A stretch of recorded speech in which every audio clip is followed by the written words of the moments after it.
And today we're going to travel through time, Yes, we a are. lifetime. A lifetime.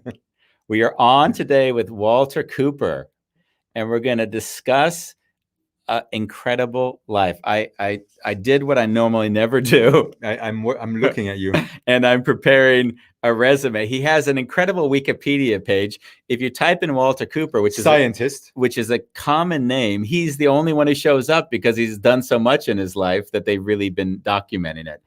Born in July 18, 1928, American scientist, humanitarian, activist, and educator, and a lot more. And we're going to discuss that life today on a Wonderful. Okay. So now, see you soon.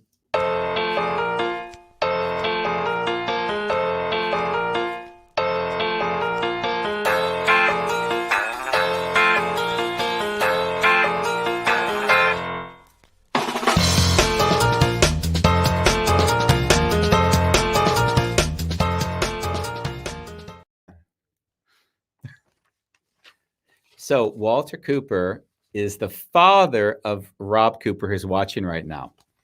Rob Cooper is a dear friend who's scared that I'm going to be irreverent, a little bit too irreverent, which I'm loving him for. The fact, Rob, that you trusted me for an hour with your father says how much I love you. Rob and I met in Vienna, Austria. We worked together for about 10 years. Wow. He was my, I would call it my mentor, the man who taught me how to make peace with how bad I was at a saxophone. So Rob forced me on a stage, and I got to play music next to him. And when I really sucked, I played softly and let Rob's saxophone play louder than mine, so it didn't look like I was so bad. Love it. Thank you, I think Rob. we should have a show with him and to talk about the Andy 10 years. Yeah. Rob will talk about the Andy 10 years ago. That would be an embarrassing show. That would be me and him. Exactly. He would say not much has changed, I imagine, if you watch these youth shows. But yes, it was. He really was a dear, and still is a dear friend, and someone who I've carried a relationship. And when I met Rob, it's kind of a testament to Walter, because when I met Rob, I actually saw him and walked up to him immediately and started talking to him, because there was some special quality about him that I could just feel was just alive and special. And that's a testament to Walter, his father, because you know that that father raised him in a way that created character and just built a man that was just in the world creating and doing. So that was really I want to start by really acknowledging that, is that there are things you see and qualities that I've seen in Rob that obviously are reflections of what I imagine I've now seen in Walter, which is why I also felt it was beautiful to bring him on. Nice. Yeah. For this show, and Walter he's met individuals in history. So what I love is that we're not only talking to him about his life history, but having met Martin Luther King, Malcolm X, Robert F. Kennedy, and he were very close before he was killed. So there's individuals that have played a role in history who Walter has spent time with. And if you imagine to yourself, as history and time progresses, there's fewer and fewer people who have spent time with those people, who even know them firsthand. It becomes secondhand stories. And so I was laughing because I printed out what's the last 100-year history in the world. And I was laughing looking at all these things in history that Walter has experienced firsthand that we only know from history. And I wanted to ask him around some of those things, because I thought that would be fascinating. And now he's living through COVID. Yeah, exactly. And you're going to laugh, because what I saw in history was that at this same time, actually 1918, which is, am I right? Am I doing the math right? No, that would have been right before. There was the world influenza. So right before let me see, am I right? When am I getting my dates? I'm getting this. When was his birth year? But no, he's 10 years before was this massive pandemic. And I think that's why I got confused. So I'd like to bring Walter on now. Let's do it. And start and meet the man the man. Hello, Walter. Hi, how are you doing? We're doing very, very well. Anything in the introduction that I messed up on? No, you did very well. The only thing I would add was that Rob was raised in an environment where he was taught that meeting people, one of the most basic things is the recognition of the reciprocity of your humanity. See you firstly as a human being. Therefore, there are certain dignities and respects that you must accord them. Yeah. That was actually the maxim within the household, his mother and myself. Yeah. Be kind to others. Yeah. I experienced that with him from the first time I met him. Is that when we met, there was a clarity that we're both foreigners in Vienna, and we met in the humanity, which is what made us so close. Right. Yeah. My question, I have a quick question just to clarify. Rob who's listening, says, I'm getting an echo from you guys. Is that still the case, Rob? Or how is that? How are you hearing it now? And Bulelang, do you hear us good? Yeah, just to do it, just a little bit of a check. Double check.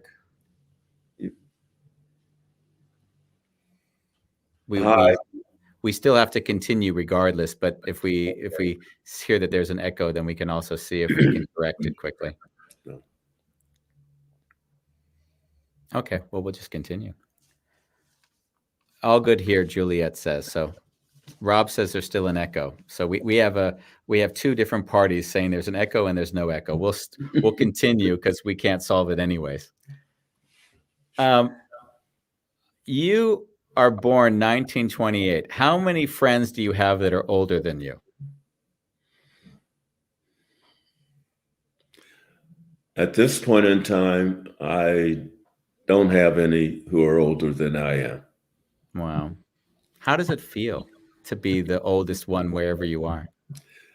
In a sense, on reflection, there are moments when I reflect that I wish some of those friends were around because they were wonderful people. And it's kind of a loss that one reflects upon. And given the situation in the country and in the world, I often feel that what would they think? Would their assessment of the situation be similar to mine of today? And fortunately, I conclude their assessments would be similar. Wow.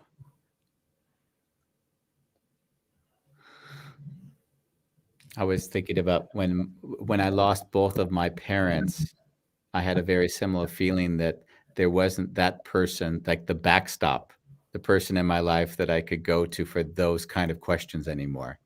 Right. Yeah. Well, there's a camaraderie that one develops, at least for myself, over a number of years, including a large spectrum of people, even high school classmates. I'm still in contact with some of my high school classmates. Oh, yeah. I graduated from high school in 1946. A couple of years ago, I tried to pull together the remnants of the class of 317 and was planning an affair called the Last Roundup. But we couldn't find enough to really take care of that occasion. Yes. Wow. And so it's an element of sadness, but also a joy in knowing that for over a period of 50, 60 years, and even longer, that I had the respect and the friendship of a fair number of my high school classmates. It's incredible. And I was especially interested in one who died two years ago. He had been an athlete and he had resided in Los Angeles during the 1984 Olympics there, and he invited me as the guest for the 1984 Olympics. And so that's the kind of relationship that we had maintained since junior high school. Wow. He was a great athlete, and he did the Fosbury's flip way back in 1942. I love it. That's something that as I was looking up the information about things you would have lived through that I haven't lived through, it freaked me out. There are like 5 things that I'm like, wow, you've had a firsthand experience there, where I always read about it in history books. Yes. Well, and I was in high school during, World War II, which was an interesting experience also. Labor was in such short supply that during the summers, for example, at age 13, I worked with Holmes Construction Company out of Wooster, Ohio, putting in a new open hearth at a U.S. Steel's operation in Duquesne, Pennsylvania. And then at age 15, the summer that I was 15, I worked on the Baltimore and Ohio Railroad, 10-hour day for $7.28. Crazy. And so, but the shortage of labor was real dramatic during the World War II. And all you had to do was show up near a job and they would snatch you and employ you. I've got a question that goes back in time. Yes. Can you tell me about Alonzo and Luda? Alonzo was his grandfather was Wes Henson. How can we show that? Yeah, you can write it, we Okay. Oh, wow. My great grandfather was born into slavery in 1853. He was the offspring of the slave owner and a 15-year-old Indian maiden whom he had purchased at a slave market in Alabama and brought to Henson, Florida. He lived in the big house, and his duties were to take provisions out into the field for the slaves who were working. And he knew when they were planning to escape because they would start hoarding food. But the interesting lesson that I derived from his experience is that even though he was the son of the slave owner and lived in the big house, he was forbidden to learn how to read, write, and comprehend, because that's freedom. Similar circumstances for Frederick Douglass in his book, The Narrative of a Slave. As soon as the slave owner's wife taught him how to read, they could no longer keep him as a slave. And that's the lesson I convey to students at the school, which is named in my honor. You learn to read, write, comprehend. You can be free. Wow. And how, because you went to your great grandfather, how did that translate into your family? And for those who don't know, because Bambos look like, what are these names I'm throwing out? Alonzo and Luda were your parents. That was my father, Wes Henson, the one who was born into slavery, was his grandfather. So he's my great grandfather. Luda, my mother, Sears, was an offspring of a slave in Dougherty County, Georgia, southwestern Georgia, who was born in 1829. his name was Mitchell Sears, Sears. And if you ever read the famous book, W.B. Du Bois, Souls of Black Folk, 1903, he talks about his experience of meeting Blacks in the Dougherty County working in the fields. He meets a man named Sears and one named Benton, and he makes comments about him. Sears was my grandfather. Benton was his cousin. And the migration out of the South started in 1917 because one of my aunts married a person who found that in Western Pennsylvania, a new steel mill had been built to meet some of the requirements of World War I. And so there was a need for labor. And he came north in 1917. And that was the draft that brought most of the Sears out of Southeast Georgia. And the migration of the Sears family, my mother's family, took place between 1917 and 1927, and it was over, except one family stayed south out of the Sears, and they did not come north until 1942 during World War II. Wow. And When you talk, what hits me really like in the face is that a lot of times I notice we in general like to distance ourselves from the period of slavery because it makes us feel better.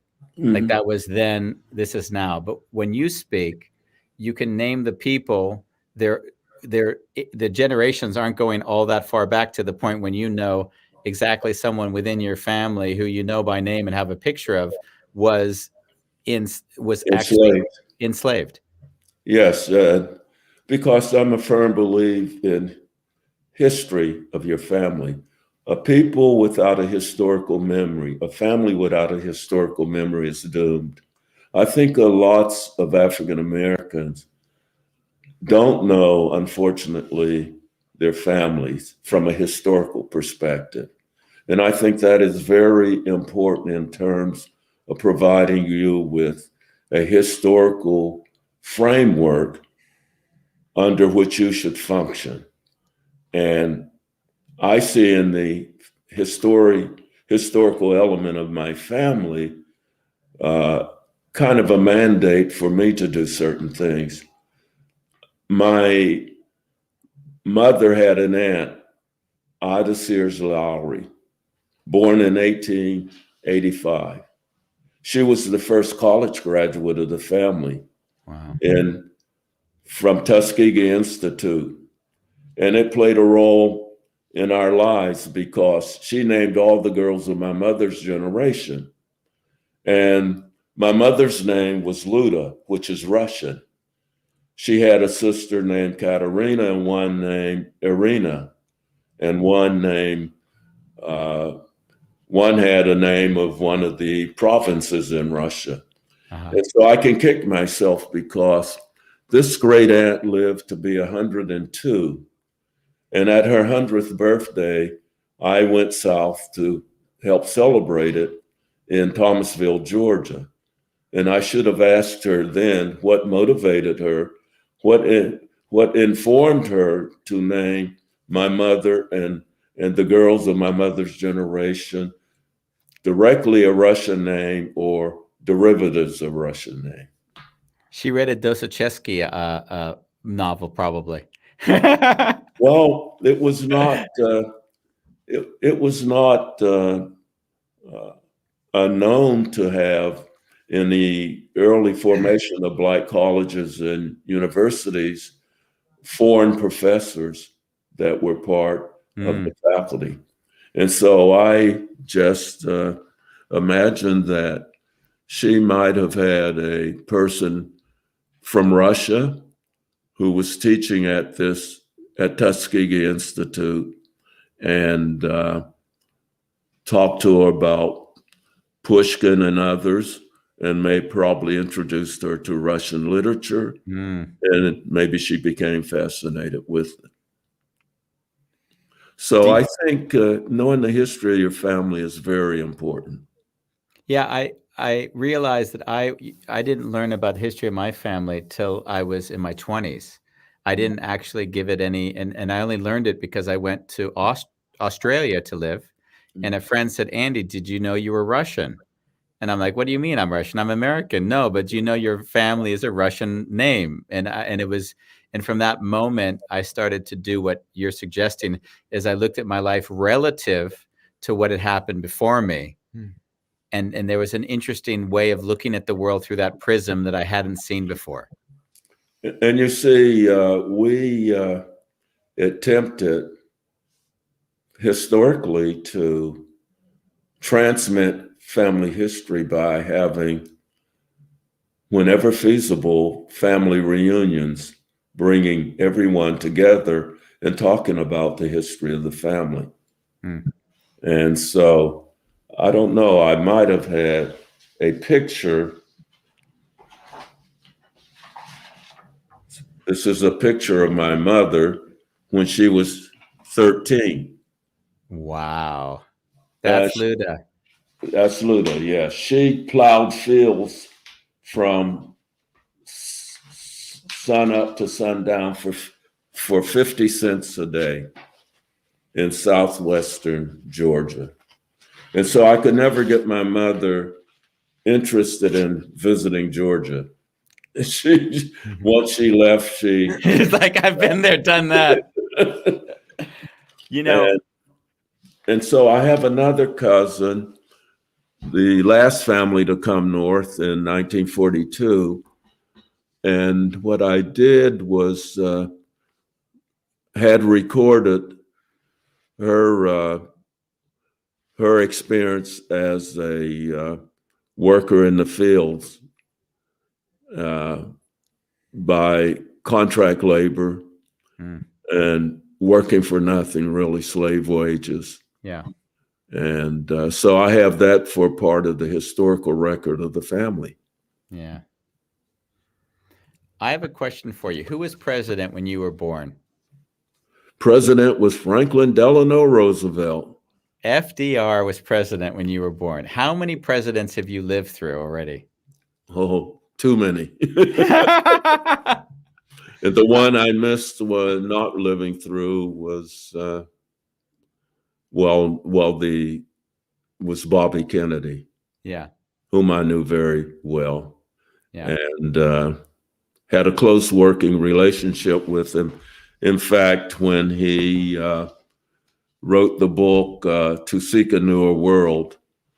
You got to pull it back a little bit. We'll see it if you pull it back a little bit. And a bit to your right.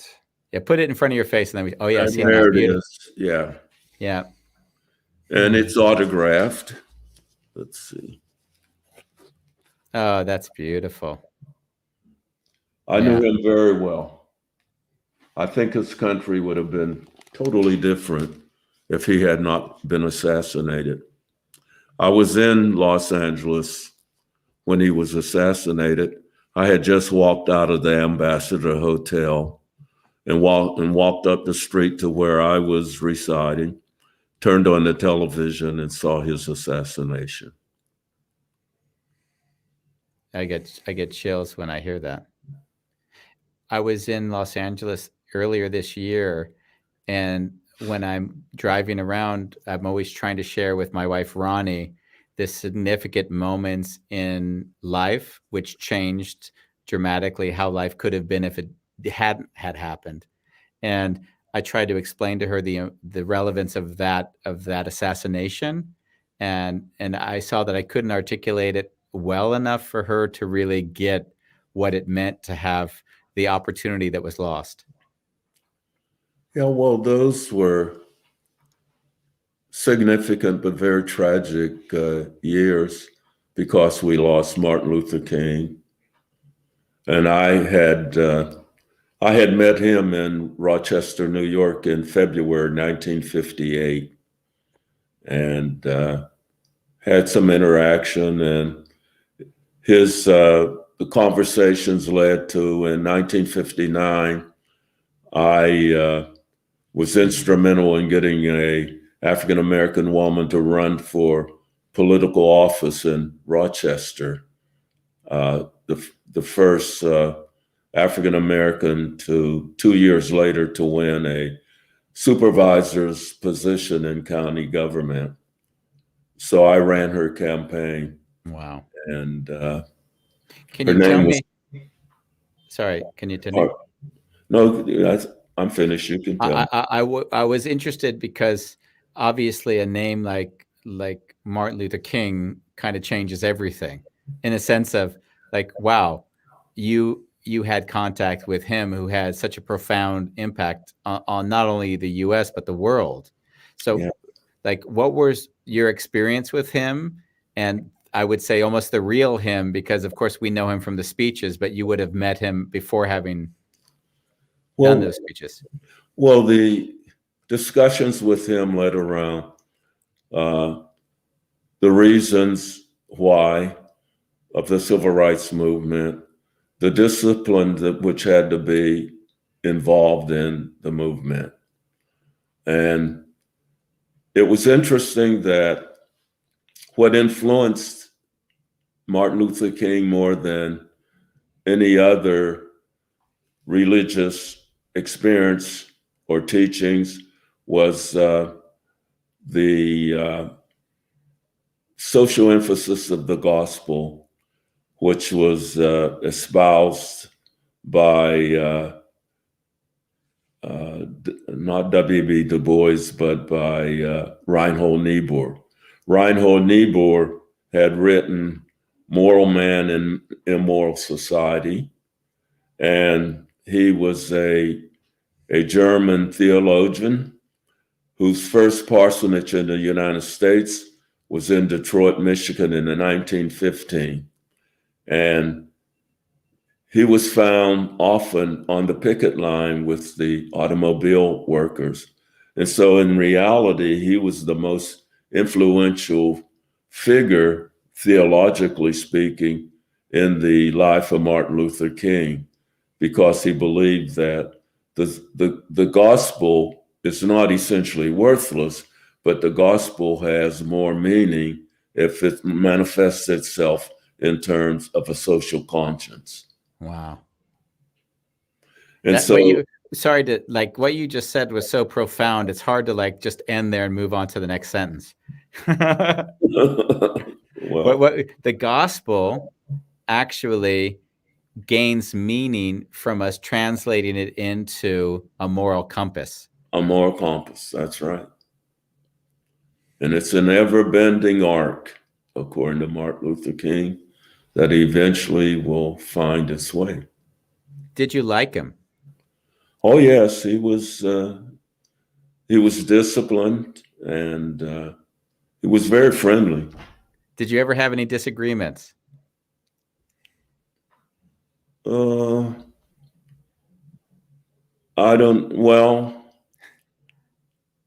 It would appear to me, and this is just maybe wishful thinking, that I would have been very interested in his not going to Memphis.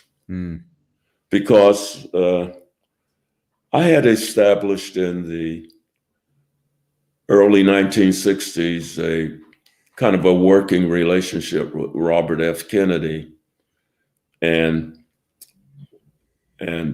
I was still working in the research labs. And in 1900 and in March of the year that Martin Luther King was killed, I was giving a talk out at the University of California at Berkeley for the American Physical Society. And I was in an area that I was not really sophisticated in. And Kennedy's office called me it must have been March 23rd, 1968. Mm-hmm. I'm sorry, that was 1900 and I'm getting my dates mixed up. But you know what I like? I like that you even think that it would be normal to know the exact year when you had a conversation. So that's already, I can barely tell you when I ate lunch today. I did eat lunch today. Well, Bobby Kennedy was meeting in his New York office with Martin Luther King, Earl Graves, Tom Johnson, and a few, John Lewis, and Robert F. Kennedy wanted me to be present, but I was out in California at Berkeley to give a talk before the American Physical Society. And they said, well, why don't you fly over at night, hold a meeting, and then we'll fly you back to California at night. And I told them I would think it over, but I had some finishing touches to put on this talk, and I didn't think it would be wise. It was an area primarily in physics, and my profession was chemistry. Yeah. Well, anyway, I didn't attend that meeting, and not too many weeks later, Martin Luther King was assassinated. Mm. That was one that I kind of regretted not being in attendance. But it was in the late 1950s, early 60s.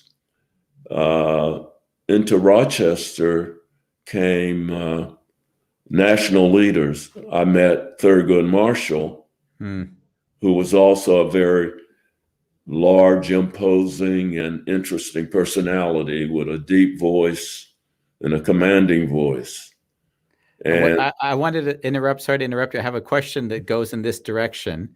Is that you've got two, what are almost like polarities, because you had, of course, Martin Luther King on the one end, and you have Malcolm X on the other end.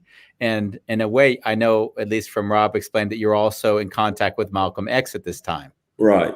So how is it for you to balance these two very, very different energies, both trying to achieve the same thing in different ways? Well, because I think they were both on a realistic path of bringing about the ultimate freedom of African Americans and other people of color in this country. Malcolm X looked at it in a different way, a separation at that time, and putting your house in order. That was his message. You put your house in order. For example, I used to kid him. I said, I called him Big Red because he had somewhat of reddish brown hair. I said, your religion has a strict prohibition against alcohol and pork. I said, now the brothers can, it's not too much of a sweat for them to wean themselves away from alcohol. But now you ask them to give up the ribs. And I couldn't you put them on a probation there? Could you wean them off the ribs? Alcohol, we can get them off, but not the damn ribs. And he said it's all or nothing at all. Beautiful. But it's kind of, those times were exciting, and being involved enabled me really to meet some worldwide personalities. Like I met Desmond Tutu. Wow. And I had to meet him at an airport in Rochester. He didn't want to be exposed in the town because this was in 1959. Wow. I'm sorry, 1979. He came to Rochester to try to influence some people to have Eastman Kodak and Xerox disinvest in South Africa.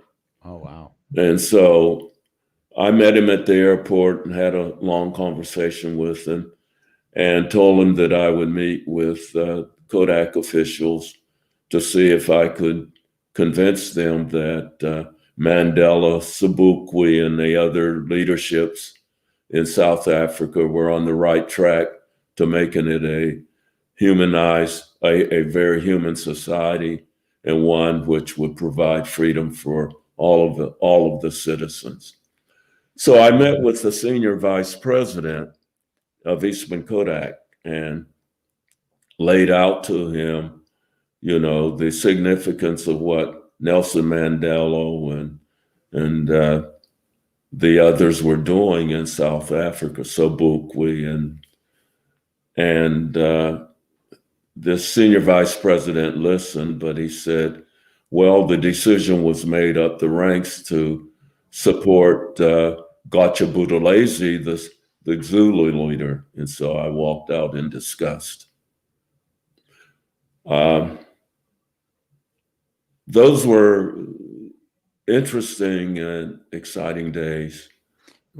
I want to ask you a question that's kind of interesting because your life is interesting. You've got a life, you've got this wife, and you've got a little Rob Cooper floating around the house. You're a scientist working for Kodak and amongst a lot of other things. And on the side, you're doing all of this other work.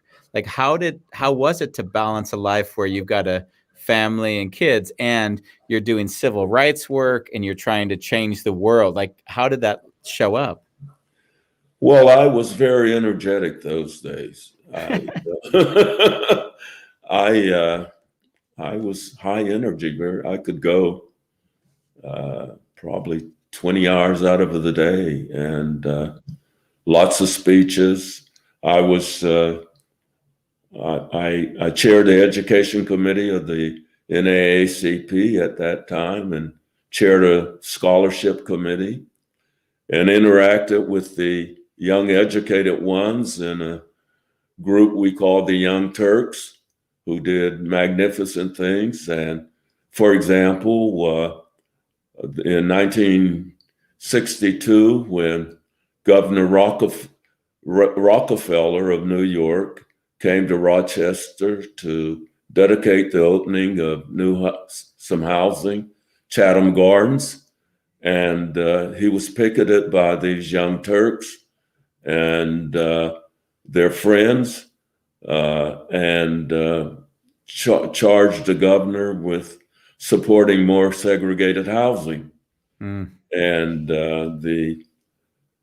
I would say the older political parties members were moving too slowly, so I encouraged them to form the Monroe County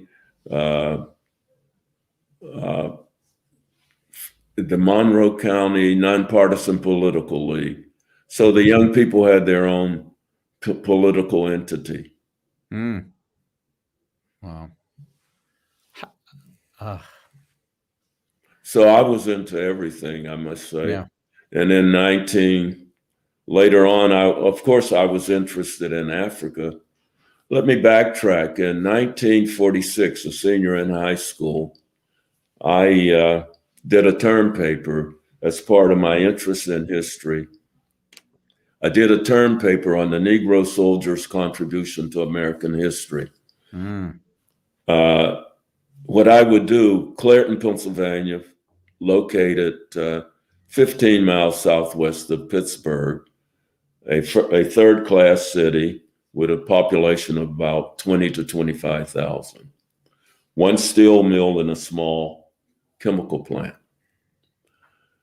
As part of my interest in history, not only of my own family, but of African Americans in general, I took it upon myself to look into the historical role of Blacks in the armed forces of the United States. So on Saturdays, I would brown bag it and go to Pittsburgh to the huge Carnegie Library on Fifth Avenue and go through the Dewey Decimal System and find out anything that I could under the label African American, Colored American, Negro American, and so forth. And so I came up and informed myself with items such as who fought at Bunker Hill, Peter Salem and Solomon Poor, blacks. One of them supposedly has shot the British Major Pitcairn, and knew that Crispus Attucks was the first to fall in the Boston Massacre. And then that reminded me during the present time when the discussion on monuments took place, no one mentioned Crispus Attucks, the first to shed blood in the revolt against the British. There's a marker on the sidewalk in Boston, but no monument to Crispus Attucks. Wow. The very first to shed blood for freedom from England. You know what's freaky? You're in your 90s. You're citing history off as if it's sitting in front of you in a textbook you're reading to me. And I'm fascinated that you can remember all of these things so directly. Like, how does that work? And where is your memory failing you at the moment? Where are the areas you're like, Andy, I have trouble with those now? I don't have any, because what I do is I had a great love of poetry in high school. And so periodically to myself, and I used to use it with my grandchildren. Rob will tell you that when the grandchildren were small, I used to quote Robert Burns, to a mouse, wo sleeketh thou cowering timorous beastie? Oh, what a panic sent thine breastie, and thou need not go away so hasty with bickering prattle, for I would be laith to rend and chase thee with murmuring paddle. There's old granddad. Yeah, that reminds me of the damn quote I have from Shakespeare. I repeat all the time to Bambos. I'll never forget that till I'm 90, I'm sure, if I make it that far. Are you looking to see the secret so you can practice? I'm telling you, my memory started to go. I'm only 50. I'm thinking, how did they keep it this far? This is fascinating. Love poetry, quote poetry periodically. Walter, I can still remember in high school we had Chaucer's Canterbury Tales. Yes. So I still remember that. I won't quote it to you today, unless you insist. I'll let Bambos ask you the next question since I've been hogging the mic. Walter, I want to take you back to when you were in school, when you first started going to school. What was that like? Was it an all African school, for example? And how did you experience the world back then? Well, in my elementary school was fine. See, I lived in a community which was multi-ethnic. See, I think one of the joys of my family, we didn't live in an all-black community. For example, our next door neighbors were the Fuscos from Italy. Then across the street were the Calamettes from Sicily, the Kadars from Hungary, and then the Podolyaks were from Poland, Rabakos from Russia, Grizniks from Czechoslovakia. We had a family from Lebanon, and so I went to, my schooling was with a multi-ethnic, multi-racial, national children. And so on May Day in elementary school, the children would dress up. We'd have, I think it was Arbor Day or one of those holidays, and they would dress up in the national dress of where their parents came from. So it was a national kind of schooling. And I never had a black teacher, but I had excellent teachers. And for example, when I was in high school, the teachers knew that I was interested in science. And so in 1944, I walked into the library in my high school, and the librarian, Miss Nixon, said, "Walter, I ordered a book which I think you should be interested in." And it was Rackham Holt's 1943 biography of George Washington Carver. Mm-hmm. So I read the book, and there's one portion I'll never forget.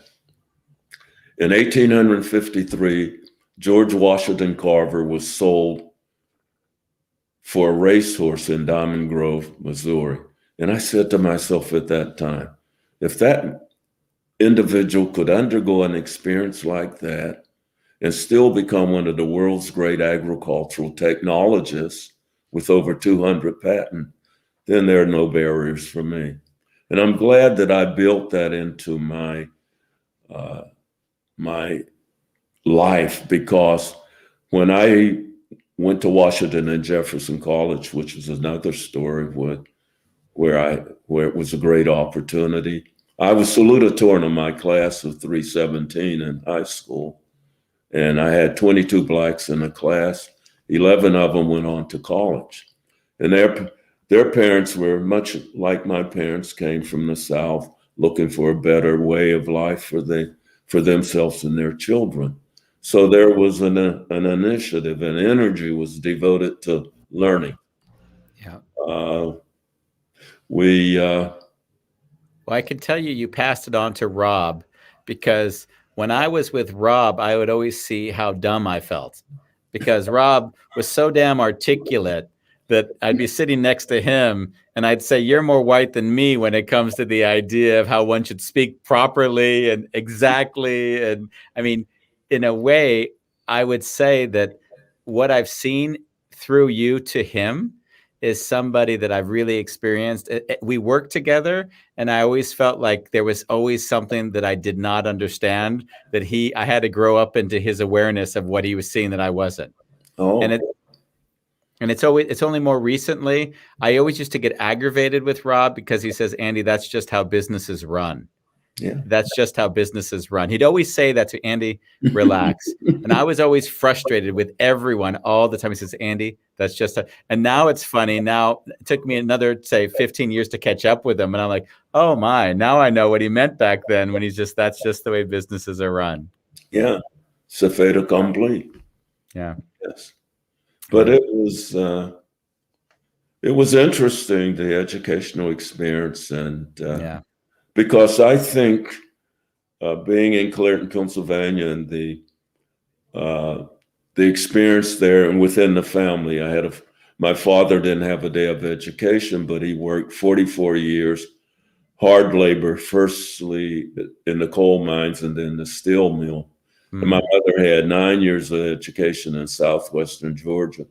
And I guess due to her aunt, who was a college graduate, she was dedicated to reading. And when we grew up, you see your mother read, so you want to mimic what your mother's doing. And so we always had a daily newspaper and the weekly Pittsburgh Courier, which was a black newspaper. But it was an excellent one. And so we had discussions in the house, and we always had books, because the overall theme in the house is the book shall set you free. Wow. And that's what I pass on to the students at my school, which is a pre-K to 6 school. And I tell the young students that it's the book that provides you with the way for the future. That's the way for the future. What you learn and what you master. Yeah. And what you actually use to make any adjustment which is necessary in your own life. And I think it was in the family, because I had 5 sisters, 1 brother. Out of that generation, my generation, we earned 8 college degrees.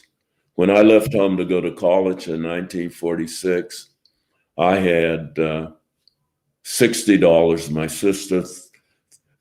my sister Thelma's luggage, and my parents' prayers. But when I arrived at the institution of higher learning, I had a full 4-year academic scholarship and a football scholarship, which paid for my room year round and fed me up until the end of November, and made arrangements for me to run a dishwasher in the cafeteria. So wow. So it was complete, and it was an all-male school founded in 1781, and it then the 11th oldest college in the country, and it then become coeducational until 1970.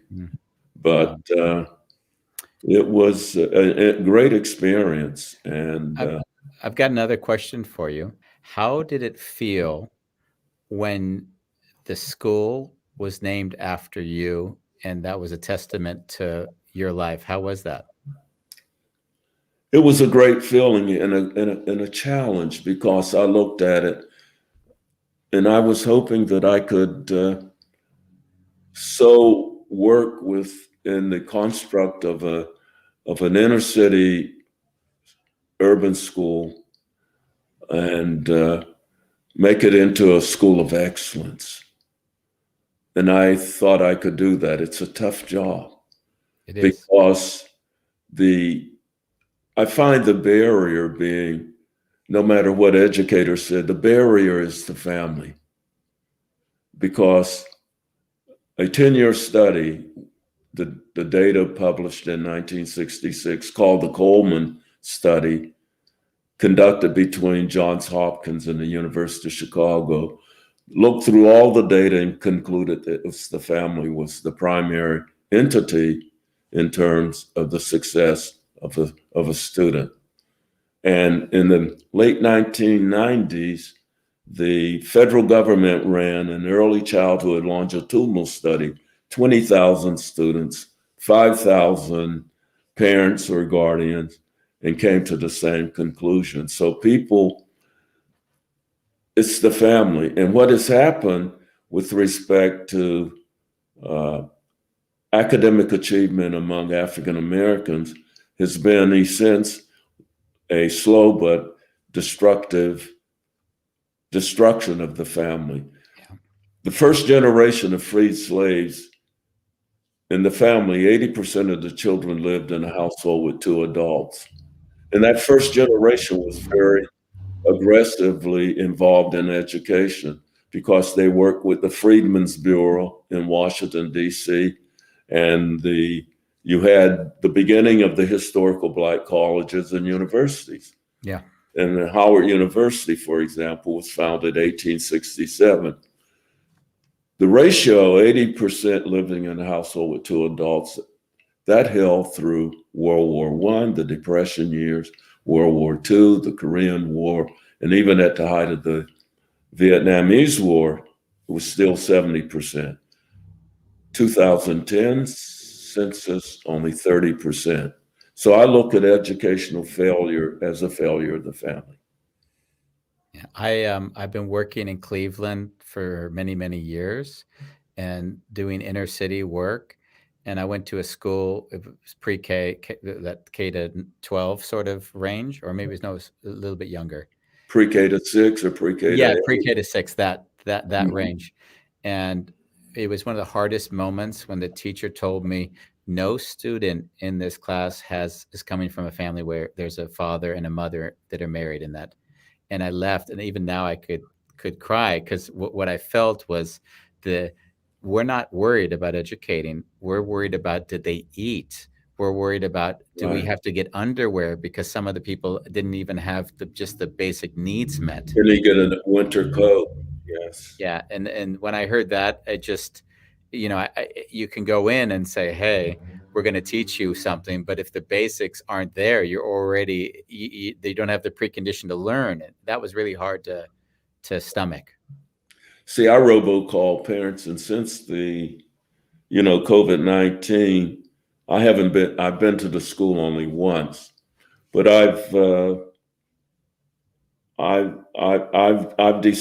decided when school this fall starts full time, I will robocall the parents twice a week, because I will just give them little hints of what they can do to convey to their children that what they're going to school is very important. Yeah. Such items as taking your child to the public library once a month. Yeah. And you show that books are important. And always tell the students when I visit the school, tell them about, do you have younger siblings, younger sister or brother? I said, you have knowledge, teach them.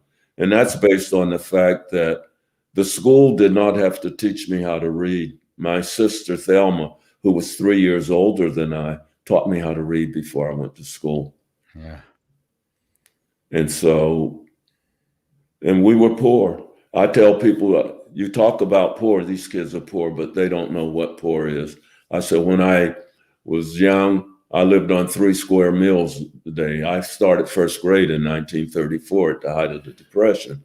I said I had oatmeal, cornmeal, and miso meal. That was my 3 meals a day. But no, I had more than that. But we did different things like each spring you had a vegetable garden. Mm. And in the rural areas where you had apple trees and pear trees growing, you went out there and you know in the fall and you came home with a sack of apples or something. And in the spring, early spring, when I was young, for example, in 1949, I was only 11 years old then, but we would walk maybe 6 or 8 miles outside of the city limits into kind of virgin areas and pick wild blackberries and strawberries and sell them for 12 cents a quart. Wow. So Mr. Hemphill still owes me $1.44 for 12 quarts I sold him in 1949. I have a question. If we segue from here to more recent to get your feelings on this. Earlier, you said it was hard because there are subjects that you would love to be discussing with people from your generation that aren't here to share them with. Yeah. And I'd love to know, like, if you look at like a Black Lives Matter as it is today, how do you see that, and how do you see it compared to what you were dealing with in the 60s? Well, the interaction between the police and the African American community in the 60s in Rochester was difficult. I investigated on my own volunteer time 14 cases of police brutality. One of the most brutal one was the Rufus Farewell case, which took place and that must have been in 1962. Farewell was a hardworking Black male who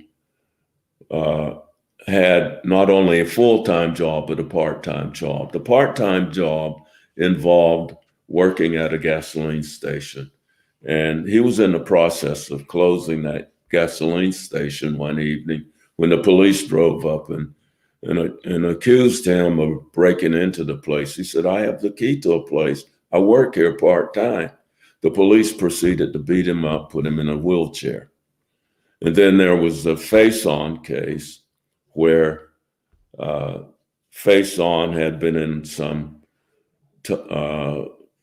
altercation with a person. The police came up and arrested him. And the city court judge in sentencing Face-On said, we aren't going to have people going around cutting our cops. Well, that was inflammatory because the person never had a knife and he never cut anybody. And then there was another case, the famous A.C. White case, who was somewhat inebriated and he was sorely beaten up by the police and had to be hospitalized. Well, anyway, that was a real problem in the early 60s in Rochester. And so I studied 14 cases and I knew the policemen who were frequently involved in brutality toward African-American community, Donofrio, Schaefer, and Hunt. And that was going on, obviously, at a time when it was far more accepted because it could be swiped under the floorboards, as it were. Yeah. Yeah, and even your judicial system gave courtesy to that. And how did you keep hope? Because on one level, you're in the society, you're clearly an intellectual, you understand the injustice better than probably the people that are even assessing the injustice, and you see that it's not being treated fairly. How do you keep determined and not just give up because the system is continually beating you down and saying we're not going to provide you justice? Well, you resolve, if you have a great dedication to humanity, I felt morally responsible to try to humanize it wherever I encountered it. Mm. And that has been the motivating force. And it was part of what I learned in my family, particularly from my mother, Wow. because during the Depression years, as poor as we were, we fed people both black and white. Yeah. And we saw in the individual, firstly, their humanity, nothing else mattered. That was the most important thing, to see the human personality. When you speak now, we had Jane Elliott, I mentioned earlier on, who did the blue-eyed, brown-eyed experiment, which was in the 60s, after the day after Martin Luther King was assassinated. She did the experiment where she basically said who has blue eyes and brown eyes, and then she gave people the experience of racism. Firsthand experience. She was criticized for it because it was a bit too intense for that level of child development. They said, but when I looked and I saw the thing that touched me in all of the things that she had said or spoken, where she said, on the day after Martin Luther King's death, it was my moral imperative now to make clear what was obvious to her, but not being addressed by society. And that is one compelling interest. I think from my mother, who was much more expressive than my father, of course, there was the lesson that you do whatever you can to relieve human suffering, wherever you find it, wherever you encounter it, whether it's a meal, no matter what. If you can make life a little easier for other human beings, you do it. That's your moral commitment. And we went, as a youngster, I went to church and everything. It was somewhat of a quiet, shouting Baptist church, if you can use that term. But I can remember a very wonderful minister who in 1938, he, back in those days when people were very poor, but he had in May, one Sunday in May was Education Sunday. So the students who were graduating from high school and a handful who were home from college or were planning to go to college were honored. And so he left his stamp on education as part of your Christian experience. And I don't think, unfortunately, I think many of our churches have lost that intent. And I was brought up not a shouting Baptist church, but a quasi-shouting Baptist church. And I used to, my high school classmates, they would go to the Greek Orthodoxy Church and the Catholic Church and Presbyterian Church. And I said, gee, they seem to be getting all the blessings. There must be a relationship between time spent in church and the mathematical relationship. So I used to draw these curves time spent in church, your blessings were inversely related. I'd love I'd love to share a random story that I find to be one of the funnier moments in my life. I have a dear friend whose father was very famous, and I can't remember his name. He was a painter who did the artwork for Good Times. In the TV show. It was always at Barnes. Something he played for the Los Angeles Rams. I can't remember his exact name, but so his daughter and I were dear friends, and she says, "Andy, I want to bring you to the Born Again Christian Church." So I'm like, "Hey, I'm all in, like another experience to have in life." So she takes me to the church, and it's a massive, massive church. It's like a more like a basketball stadium than a church. I've never been to anything like it in my life. And I am the only white person in this massive, massive church. So I'm like, wow, this is how it feels when you're on the opposite end of this equation. And then in the middle of it, they say, "Will all of the people who are here for the first time please stand up?" And so now and she's pinching my leg like, "Andy, you've got to stand up. You've got to." And I'm doing anything I can to hide. Like, please, I don't exist. I don't exist. So of course I stand up and everyone's gracious. There was nothing of any resentment or anything, but it was one of these beautiful moments in life when you get to see how different it is when you're on the other side of the fence. yeah. And I think I was lucky enough because I left the U.S. at 20, and I got to live in 7 countries. So in some point, you see how relative everything is, because in some ways, I'm always the minority wherever I am. I have the luck that at least people project stuff onto me, and I don't want to pretend like that also isn't the case. Well, I had a similar experience like that. In 1975, I was asked by the mayor of Rochester to consider a sister city relationship in sub-Saharan Africa.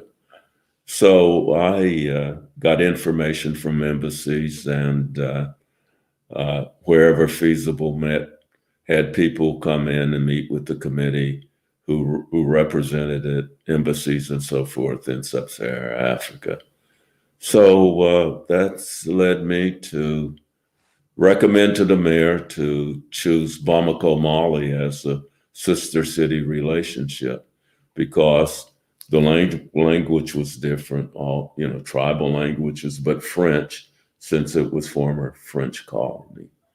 And so we brought a student over in 1977 who was brilliant and went back to the country, and for a few years was able to make some positive contributions. But then they had a coup d'etat, and he was thrown in jail, and his life was jeopardized and everything. So I said to myself, well, how do I get into these things? But it ended up okay. So I actually was instrumental in getting with a relationship with institutions of higher learning in Rochester, providing educational opportunities for a fair number of their students. So they made me, and I guess maybe in the early 1970s, a Chevalier in the National Order of the Republic of Mali. So I tell people, look, don't mess with me, I'm a knight. But I think my interests, though, have been worldwide in people. And so that, and my late wife, we traveled extensively, particularly South America, the Caribbean. And so we went to all of the saints in the Caribbean, St. Lucia, St. Thomas, St. John, all St. Vincent and so forth. And actually, I read lots of the literature from writers from those regions. And in 1979, my wife and I were on the island of Martinique, and we spent time with Amy Césaire, who's a famous writer in French literature. Yeah. But it's been an interesting life. I wouldn't trade it for anything else. I met lots of nice people, and I met some who weren't so nice, but we'll leave those off the show yeah. because we're recording this live and we can't edit it out afterwards. I've got two questions that I'd like to leave before we go. We've already gone over, but you already lived a very full life, clearly, and you've done a lot. How would you like to be remembered? I would say I would like to be remembered as a person who tried during his lifetime to, no matter whom he met, no matter where he was, to bring about a sense of humanity to the individuals and to whatever occasions that they are involved in, to believe in the recognition of the reciprocity of our humanity. That would be my hope. Mm.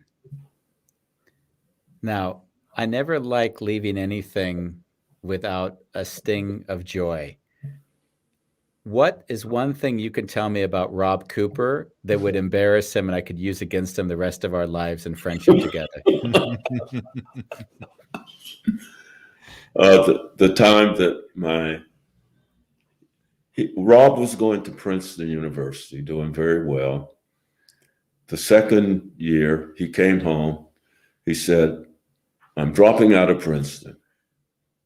And we said, "Why?" He said, "I've decided to become the next great world saxophonist." So we said, "Well, you're going to do it on someone else's watch, not ours.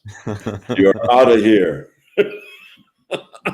So, well, you're deciding that you're going to, we no longer have a role in terms of helping to shape your future. Wherever you find accommodations, if there's not a washer and dryer, you're free to come home and use these. You're invited to dinner every Sunday. Wow. So that's what you can use again. I love it. Rob, I'm so using this against you. He never revealed this story to me before. No, he had a car those days. But we maintained relationships. We didn't have any problems. Oh no! Do you appreciate how beautifully he plays the saxophone in the meantime? Oh yes. See, I had done. Well, it's interesting because in terms of talking to students, I always convey to them that you have to determine what you want to do with your life, because if you don't, someone will intervene and it may be destructive to you. And I always point out that the early innovators of jazz, Lil Hardin, Buddy Bolden, Louis Armstrong, Sidney Bechet, the music they were playing in the early 1900s, music critics in our major newspapers in the United States say, what they're playing is not a true art form. Mm-hmm. At best, it's primitivism. And so I tell the students, now, if they had allowed someone else to define what they were playing, we might not have ever had the evolution of jazz. Yeah. They said, we don't care what the critics say. We will continue to hone and to refine this Afro-Cuban idiom and call it jazz. Yeah. And so I think that with young people, I know it's difficult. You get caught up with what we used to call the shucking and jiving and styling and profiling in the community. That's not it. You have to decide what you want to do with your life. You're in charge. It's your life. Because if you are not in charge of it, someone else will take over, and often it will be destructive to you. Yeah, I think that's a beautiful lesson for anyone. Either you decide where you want to be or the world's going to decide for you, but either way, it's going to happen. It's going to happen. Well, thank you for being with us. And we're deeply grateful for you and for actually producing Rob Cooper and having him in my life. I have one question. Oh, please. This is just to test the memory. The first time you saw your wife, I want the year and what she was wearing. First time I saw my wife was in a chemistry lab at Howard University. And she was wearing a lab coat. So, and she was a wonderful woman, and very bright, very dedicated. And in fact, she had a master's in chemistry and was hired by Kodak before. No. You don't get to come off with these. Now we're getting to the. I'm staying with. So you see her. How long did it take for you to fall in love with her? As soon as she accepted me. How long did that take? That took a couple of weeks. She told me, she said, well, you know, I used to think you were so smart. I said, well, I was smart. She said, but I saw the value of your intellect and the ideas you had about life. And so it was something that I was interested in. And I had a wonderful 52 years of marriage. And it's a hole in the mind and heart that has not been replenished. Yeah, never would put it. No, never will be. Well, we love you, Walter. I'm so grateful to have you here. And this is, I'm happy that Bambos ended on that note, because that's actually getting back to the heart of what makes life have meaning for me. Yeah. Yeah. Hopefully it would have the meaning for everyone. Yeah.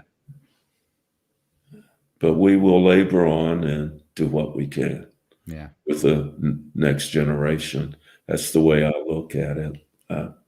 With the kids, I just hope and pray that their generation will do better than ours in terms of the human problem. But I enjoyed this, and as some of my critics used to say, you talk too much. So You didn't talk too much. Well, I'm glad I did. Thank you, Walter. Thank you. Much love. Yes. Bye. Bye. I could just listen to him. I know. It was really sweet. I really was loving that. We had some really beautiful comments also coming in. Yeah, we didn't go to the comments. I think what I found was when Walter was in the flow, I didn't want to pester him with questions in between. So thank you for commenting, and I'm sorry we didn't get to many of them. Thank you, Rob, for trusting me with your dad for the hour. That was knowing you weren't going to get off completely scot-free. So when do we have Rob on? To defend himself. 2 years in Princeton. I couldn't have even applied to Princeton with my grades. So that's it for this week. We have the next 2 days off. So for those that would want to see us, you're going to have to wait till Monday. For Bowl Along, I'm sorry that you're going to have a gap in your calendar. So you can read the last letter. Yeah. And I'll be broadcasting from Cyprus Monday. Oh, yes. So we'll have a remote show. So then we see you back here or back wherever we are on Monday, and we're doing wonderful chaos. See you then. Bye.